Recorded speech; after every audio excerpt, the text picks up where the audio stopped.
नहमदुहु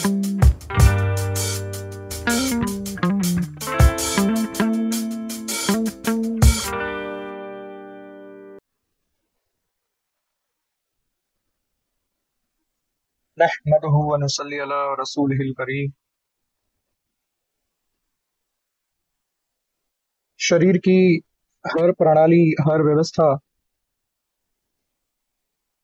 oxygen पर निर्भर करती है।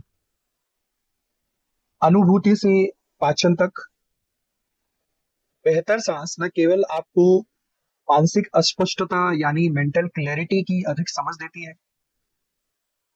बल्कि यह आपको बेहतर नींद, भोजन को अधिक कुशलता से पचाने और आपके शरीर की प्रतिरक्षा प्रतिक्रिया यानी इम्यून रिस्पॉन्स में सुधार करने और तनाव के स्तर को कम करने में भी मदद कर सकता है।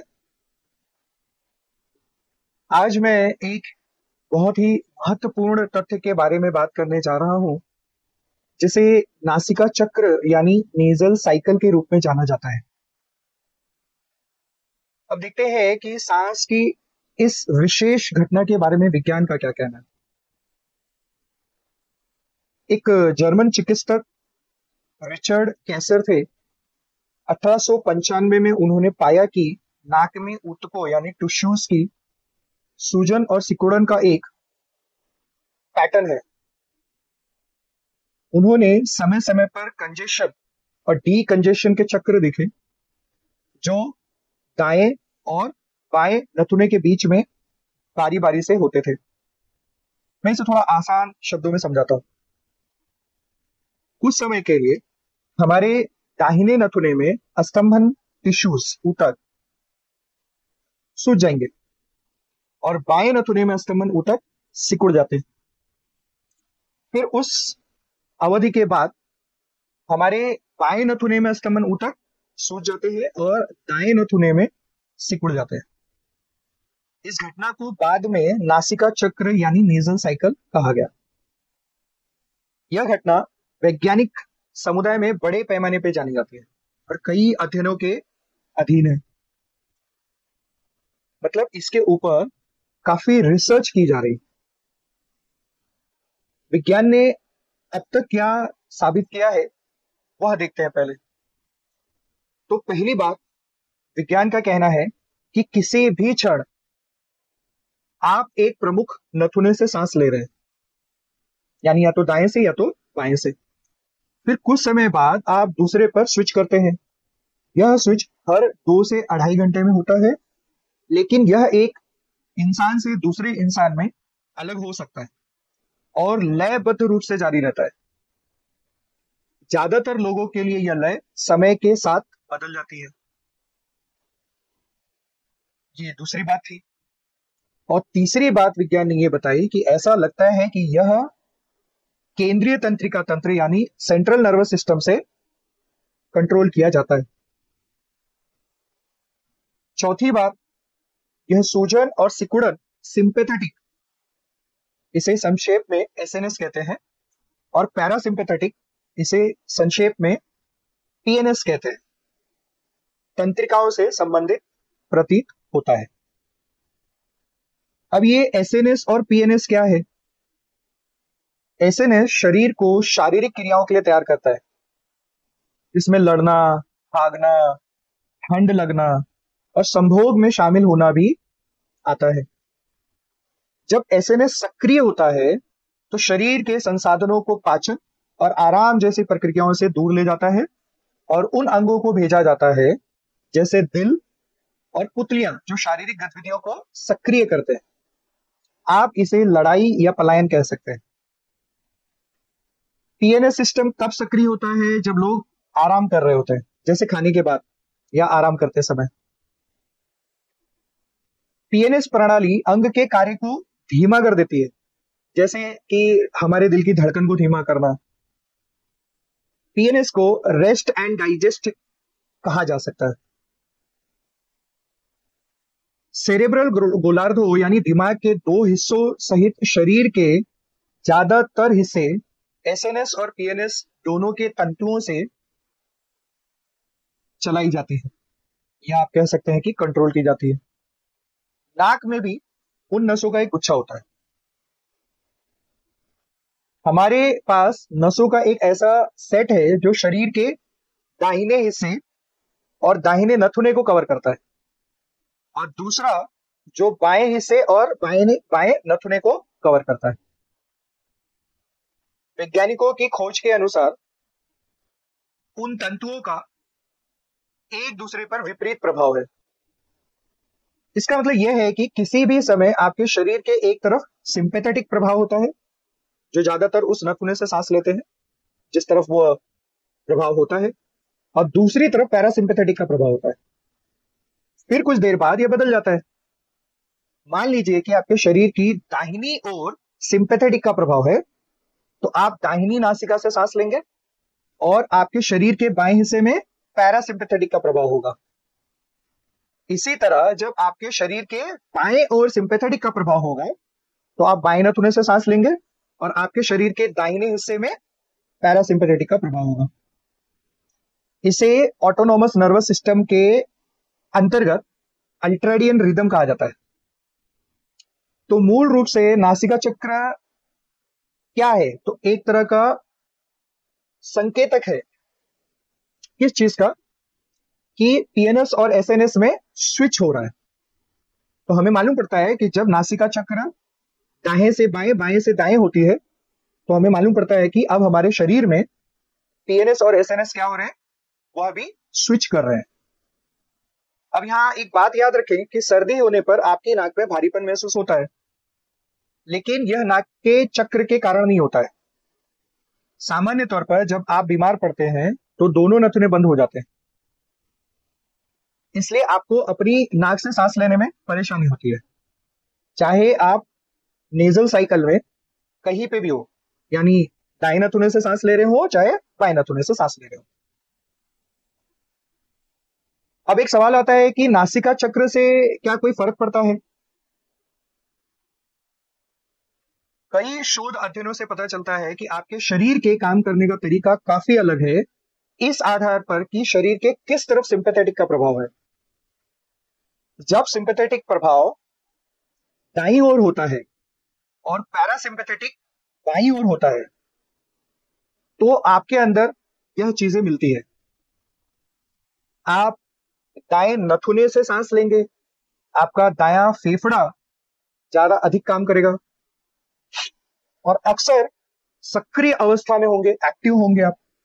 लोकोमोटर गतिविधि बढ़ जाएगी, हृदय गति यानी हार्ट रेट बढ़ जाएगी, रक्तचाप यानी ब्लड प्रेशर बढ़ जाएगा, श्वसन दर यानी जो सांस लेने की स्पीड है वो भी बढ़ी हुई रहेगी, शरीर का जो टेम्परेचर है वो भी बढ़ा हुआ रहेगा, कॉर्टिसोल बढ़ जाएगा, प्रोलैक्टिन जो है ना यह कम हो जाएगा, टेस्टोस्टेरोन बढ़ जाएगा, एंडोर्फिन भी बढ़ जाएगा।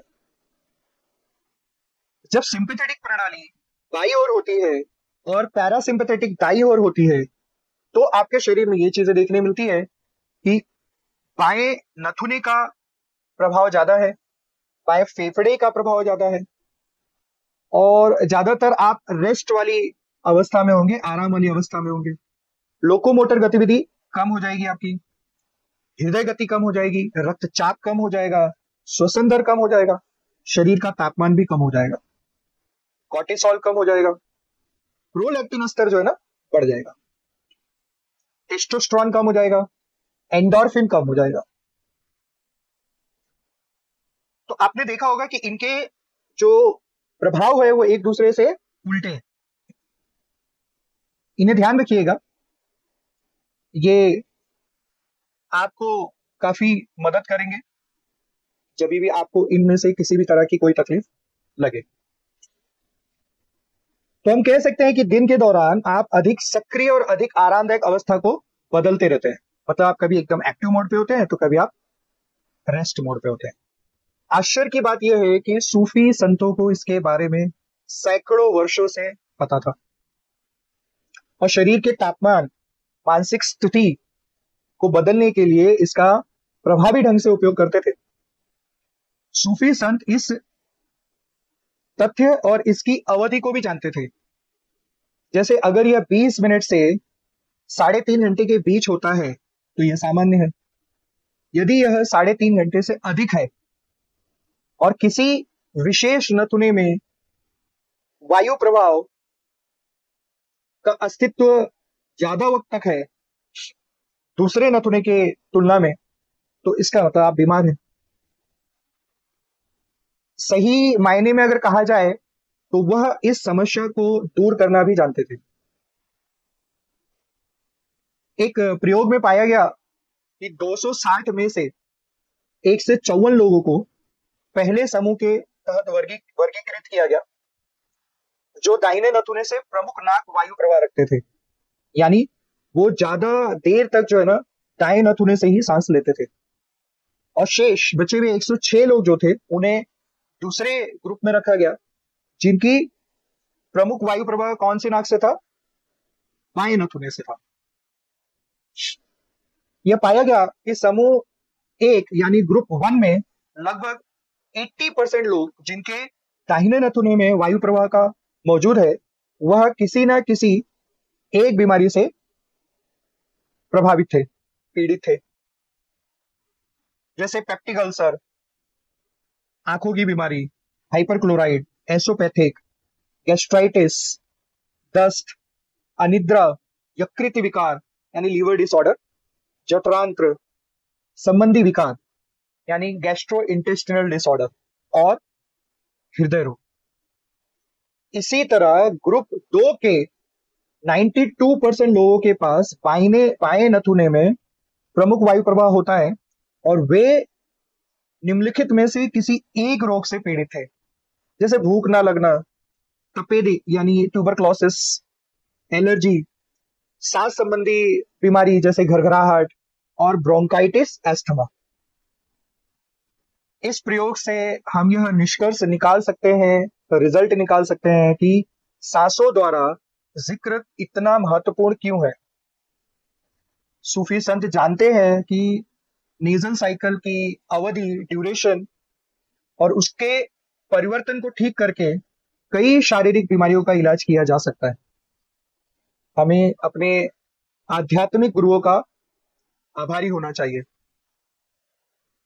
अध्यात्म में हम कहते हैं कि हमारा ऊर्जा संतुलन 3 प्रमुख चैनलों के साथ ऊर्जा के प्रवाह से प्रभावित होता है।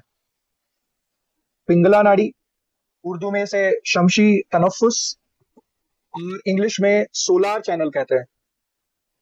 ईडा नाड़ी, उर्दू में इसे कमरी तनफ्फुस और इंग्लिश में लूनार चैनल कहते हैं। और सुषुम्ना नाड़ी, उर्दू में इसे मरकजी तनफ्फुस और इंग्लिश में सेंट्रल चैनल कहते हैं। लूनार चैनल ठंडा है और इसमें समग्र स्त्री गुण है। यह बाएं नथुने पर समाप्त होता है। सोलार चैनल गर्म है और इसमें समग्र यानी सारे के सारे मर्दाना गुण है। यह दाएं नथुने पर समाप्त होता है। हम जिस नथुने से सांस लेते हैं उससे जुड़े चैनल के गुण सक्रिय हो जाते हैं और जिस नथुने से सांस छोड़ते हैं उससे जुड़े चैनल के गुण निष्क्रिय यानी शांत हो जाते हैं। इसे समझने के लिए आप मेरी ओर ध्यान दीजिए कि जब हम दाएं नथुने से सांस लेते हैं तो सोलार चैनल एक्टिव हो जाता है और बाएं नथुने से सांस छोड़ने का मतलब है कि लूनार चैनल शांत हो जाता है। जब हम बाएं नथुने से सांस लेते हैं तो लूनार चैनल एक्टिव हो जाता है और दाएं नथुने से सांस छोड़ने का मतलब है कि सोलार चैनल शांत हो जाता है। कभी कभी हमारे शरीर में बहुत अधिक गर्मी हो जाती है। उदाहरण के लिए अगर किसी को लू या गर्म हवा लगी हो या गुस्सा या चिड़चिड़ापन महसूस होता है, तो ऐसे इंसान को लूनार चैनल को उत्तेजित करने के लिए बाएं नथुने से सांस लेनी चाहिए और सोलार चैनल को शांत करने के लिए दाएं नथुने से सांस छोड़नी चाहिए। जब शरीर में पर्याप्त गर्मी नहीं होती है, कभी ऐसा भी होता है, उदाहरण के लिए ठंडा बदन हो और ब्लड प्रेशर आपका लो हो, अवसाद यानी डिप्रेशन में हो आप, तो ऐसे इंसान को सोलर चैनल को उत्तेजित करने के लिए दाएं नथुने से सांस लेनी चाहिए और लूनार चैनल को शांत करने के लिए बाएं नथुने से सांस छोड़नी चाहिए। अध्यात्म के अनुसार जब दो पक्ष यानी सोलार और लूनार संतुलित होते हैं, बैलेंस होते हैं, तो जो जीवन शक्ति है, प्राण शक्ति, सेंट्रल चैनल जिसे सुषुम्ना नाड़ी कहते हैं, उसमें प्रवेश कर सकती है और सिर के ऊपर की ओर यात्रा कर सकती है। तब शाश्वत आनंद, जिसे हिंदी में समाधि प्राप्त होना भी कहा जाता है, प्राप्त हो जाता है। मेरे अगले वीडियो में हम समझेंगे कि कैसे दोनों चैनलों को संतुलित करें और सेंट्रल चैनल में प्रवेश करें। तो बने रहिए। नए वीडियो अपडेट पाते रहने करने के लिए चैनल को जरूर सब्सक्राइब करें। सभी सूचनाएं समय पर प्राप्त करने के लिए घंटी के बटन को दबा दीजिए। वमा अलैना इल्लल बलाग।